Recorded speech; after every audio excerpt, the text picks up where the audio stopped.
Yo, yo, yo, everybody, welcome back. It's your boy, Jack, JRC. Big up yourselves, big up your families, big up everything. Scotty! Good morning. Oh, that was a nice one. Today we're on a kitchen rewire of a job. We've already changed the board. Look at this. Damn! So yeah, we're on a kitchen rewire. Here's the plan. Well, the pictures, drawings, whatever you want to say. So we've got 3 towers there, which are going here, which is going to be oven, microwave, fridge freezer. Don't know if the fridge freezer's there or there, but we'll leave coils anyway. We've got washing machine there, dishwasher there. How do we know that, I hear you ask? Because the customer's a legend and they've marked everything up for us. Double socket, have an extractor, double socket. Nice.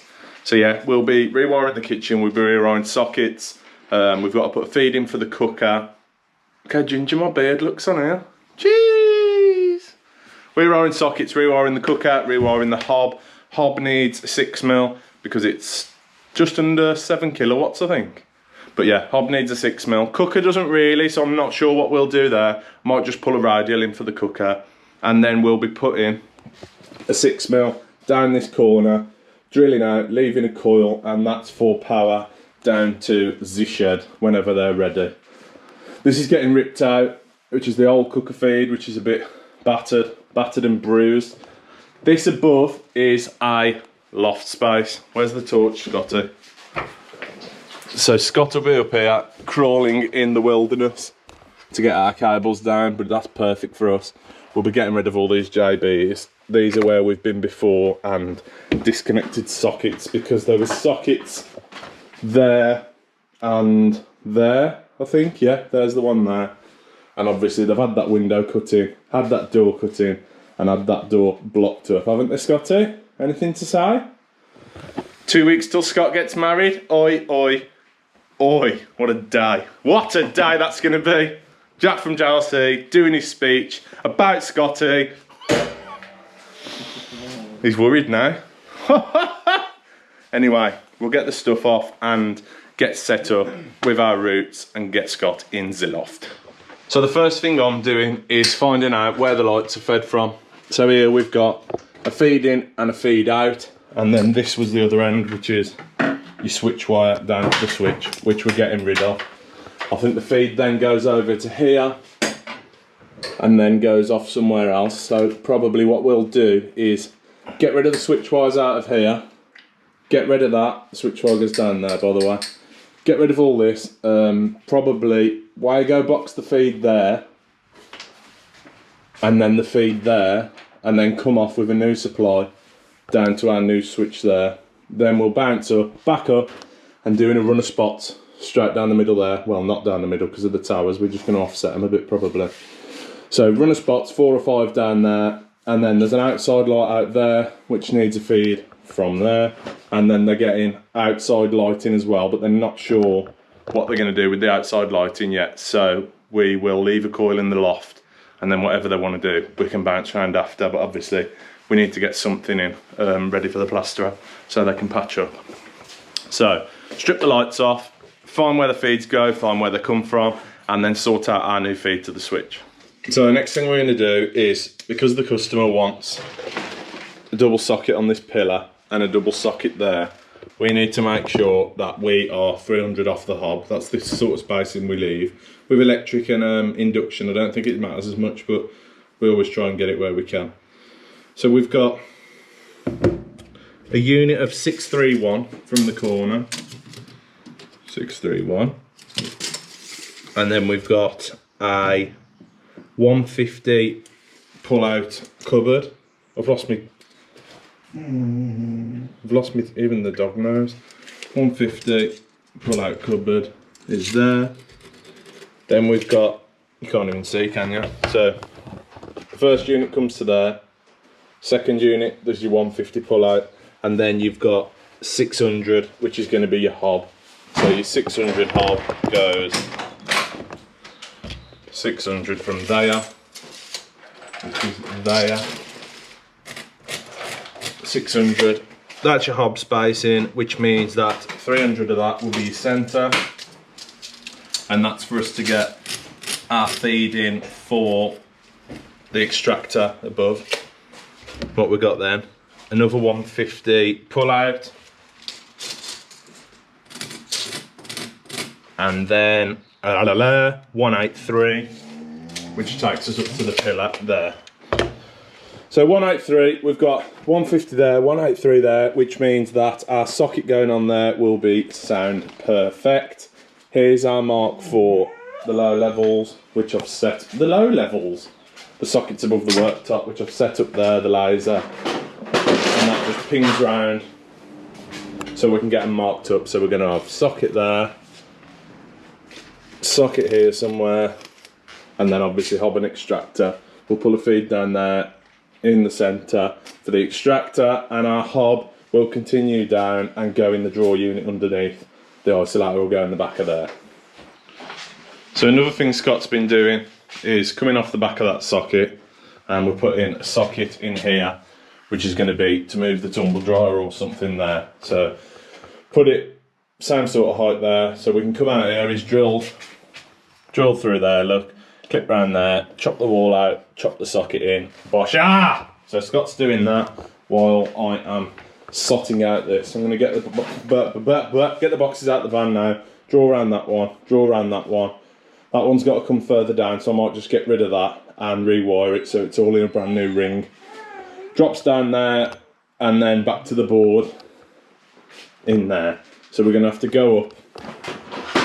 I'll show you.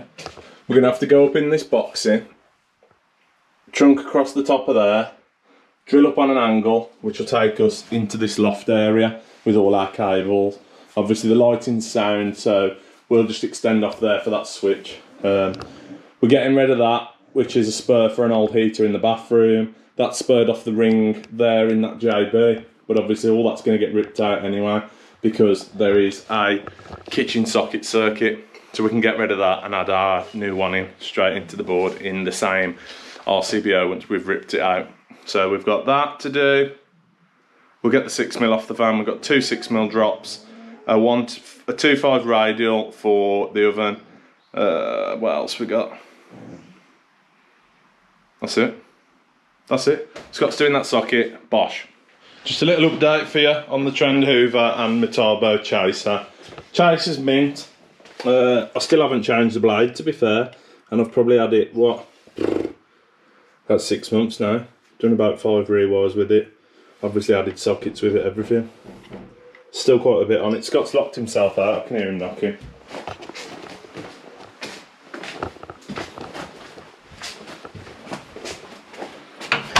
What are you doing, mate? Gonna come in. Bailiffs. FBI, open up. So yeah, the chaser's going strong. The Hoover, obviously the legs have snapped off again, the wheels, but I'm not really bothered about that. But this is burnt out. So, although I thought I was saving loads of money by not buying the Metabo one, in the long run it's probably not worth it, and I'll probably end up buying it anyway, so that'll just be 150 quid down the pan. But it still works, it's still sound, but we can't plug through, so we're using an extension lead. Look at this extension lead. Mint, master plug, and it's got a little lead. So Scotty can take that up there in the loft for you, can't you, mate? Yeah. Oh, it's really nice. Be really good, that will, like.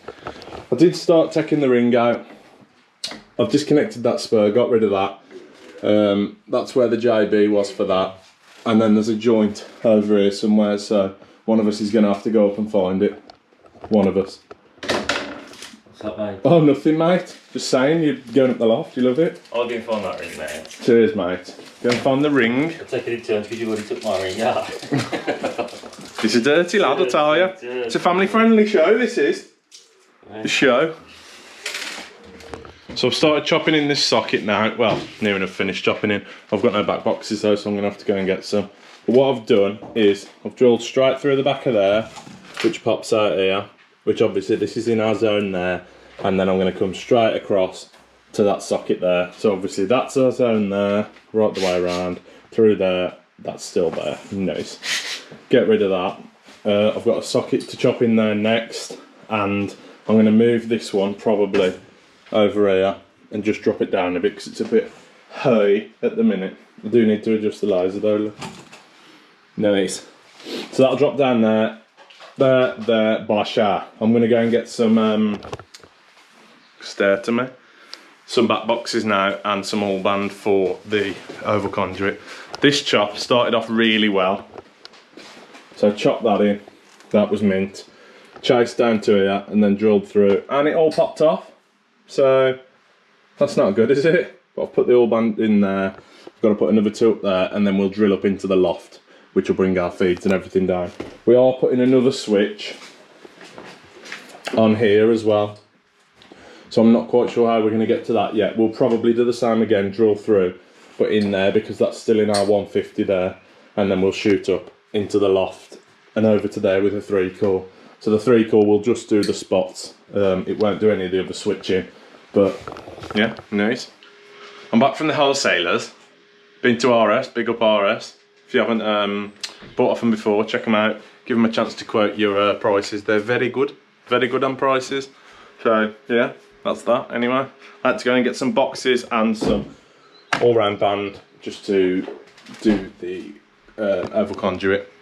So Scotty sorted out the lighting. He's got rid of these, got rid of them, and then they're ready for Wago box and screw to a joist.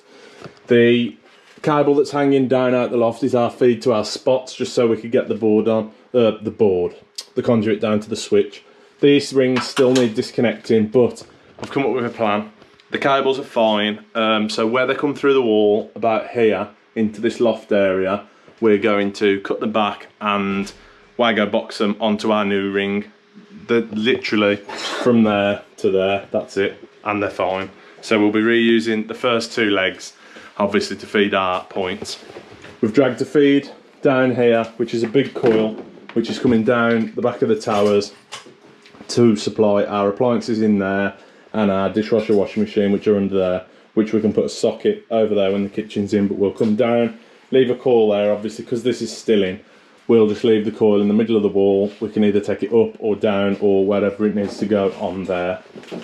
Sockets chopped in there, ready. Scott's just put in a light switch there. Because the switches are all the way over there, they did want a two-way over on that switch, but they don't want the floor lifting up and they don't want the ceilings damaged, so we've said we'll just put a two-way there. That way you turn this light on there when you come in, turn the kitchen on from here, which will two-way the spots with a switch over there. Done this a bit short here, but it was where I drilled through and they've just popped off, but it doesn't matter. Doesn't matter. It's not for protection or anything like that. It's just to drop them in the wall. Like you only need to clip really. There's no reg to say that you need to cover them. So that's that. Extractor feeds in. Drop down for our socket there. Drop down for our socket there. I'm then going to come across in a bit of oval, straight through the wall there, which will feed that socket. Scott's going to chop down here in our 150 zone, straight down and then through the wall into his single box there for the light switch. We've then got the 6mm to drag. How expensive 6mm now? I've just been and got some. Got a 25 metre drum, hopefully that'll do it, because it's an absolute rip-off at the minute. Rip-off! Which is another reason why I think people don't want stuff doing. The material costs are a joke. Ain't they, Scott? 10 mil yesterday. 10 mil, yeah, 10 mil yesterday. It's an absolute rip-off. Rip-off. Easily doubled since all this COVID. What are we meant to do? What are we going to do, Scotty? Our hob, the only high-level cupboard is going around that boiler. So our hob, I think we're going to come in this 150 zone, straight down there, under the things, into the drawer unit there. That'll feed that, and then everything else is fed. We've still got this one to do, which will take us out to the garden for the power there. But apart from that, that's basically it. So we'll carry on chopping. We'll get these boxes chopped in. We'll get the chops down for the conduit, and then we'll go on to the next project. Oh, look at that. Look at that, me Charvy. Straight up. So there's our zone 150 off the edge, and then straight through there. I didn't come any closer because of the metal that the plasterers have used for the beading. So straight through, that's there. Get this clip down and round, straight into... I'm shouting. Didn't realise, sorry. Yeah, basically get that clip down now. Scott's just putting the last piece of conduit on the wall for the ring. Everything else is done and wired. Coil there. No. Nice. 6mm. I've clipped down here, which is obviously in our 150. I've had to go around that steel there and back up into the ceiling, so that bit needs tidying up a little bit. That's then here, ready to go through and down when Scott's ready to go back up. What's he doing to that dog? The hob, I'm going to come down that corner, just behind that oval, and then drop down to a coil there. That's ready to go in now with the 6mm that's on the drum runner, so that can be blasted through. That one's in, and then we've got to disconnect this old cooker circuit from the board, get rid of that. Scott will have done that, and then we'll jump up and do these spots. I'll just start to show you these now that they're done. So there's our 3-core coming down, straight through, coiled up into the back of the switch. And then this side, we've come straight through with the 2 legs of the ring, just off, a little bit in there, nice and flush so it can be plastered over, straight through to a double socket there. I've chopped that out a bit big to be fair, but it's one of them, mate. Nice. Are you struggling there, Scott? Trying to chrome it back on. Oh, his grommet's come off, look. Oh dear. It's back. It's back. It's back on. Just got to tighten them 2 down there, the 2 all-round band, and then look at that. Oh, the drill action. Unbelievable, Jeff. So Scott's going up the loft now with this 6mm. I'm going to pass the other one up there, like I said, and I'm going to try. I've broke a little hole there, but I can't see where they could be coming from. So what I'm thinking is the joists go this way, and it's probably in that bay. So the old cooker circuit that we're not using, I'm going to get Scott to tape on in the loft, and I'm going to give this a pull, and at the same time pray to our Lord that it's going to work, because otherwise we're going to have to chop a hatch out the ceiling and drill that way. So hopefully it's going to work, but it's going up there now. Mask on, yeah? Mask on. We need some tape. Little late. Tape's here, you're all set. Get up there. That was hard. Very hard. Basically, above here was that hole I was telling you about, but it's actually about there. So we've had to cut the 6mm that was existing for the cooker, tape a 6mm on, and it then comes through joist there, through a joist there, back to the board. So what we've had to do is cut a bit of the ceiling out, pull it in a loop so we can get enough on it to pull, and then pull them through one at a time, but it was hard. One of us had to feed it in the loft. That was actually me. I've been up the loft and it's boiling. Boiling. So we've had all this off. We've pulled the 2 6mm in just under the board. They can loop up and in. I've disconnected the kitchen ring, which we'll be extending onto, and that's the old cooker circuit that's just got to be ripped out. So everything on here can go back on now. Everything's safe up in the loft. Obviously the ring's disconnected, so that doesn't matter. Scott's just left a coil up for the spots. What else, Scott? For the 2 outside lights, isn't there? Yeah. So we've got them left up there in a coil. I will take measurements of where the joists are, so when it's plastered we know exactly where we can go with our spots. Other than that, we're not far off done. You finish this one off, look. So that's ready to go on. We've got to connect that socket up there. It's done the other side, I'll show you. So he's chopped that in there. We've just put a yellow socket protector on so the plaster can patch up a bit. That's done. That's done. There's a light to go in the fuse board cupboard, but everything else is surfacing there, so all we'll do is just put a pattress on and a light when we come back. We'll probably tee out of here or something like that. Into pattress there, single switch, straight up, across the ceiling into a light fitting there. That's all they want, leak. We've got to drill out now for this. just to get this outside. So that can go in a whisker box on there, and then it can go down the garden whenever they're ready. But the main thing is it's in. Knackered. This hot weather, boy, killing me. Right, we're gonna have a tidy up now. So there's a bit of rubbish on the floor. He's done the sides, to be fair. We've just got the floor to sweep off. And that's it. What are you saying, Scott? Hot. Hot and sweaty. He's hot and sweaty. Scott's weak because he couldn't get the cable through. Scott's on the broom. Scott's on the broom. He's on the sweep. He's a sweeper. Right, that's it. That's it. That's it for us. We've just got to tidy up now, and then we're out of here. So, big up. Thanks for watching again. Thanks for coming back. Thanks for subscribing if you have. If you haven't, press it. Press the bell. Press like. Leave a comment. Do what you want. Join the members. That'd be awesome if you did that. Big up all my members as well. Something special for you in the next video. But yeah, thank you for watching, and I will... Oh, no I won't. Scott, what'd you say? What you doing? What'd you say at the end? Bye. Yeah. Ta-da. See you later. See ya.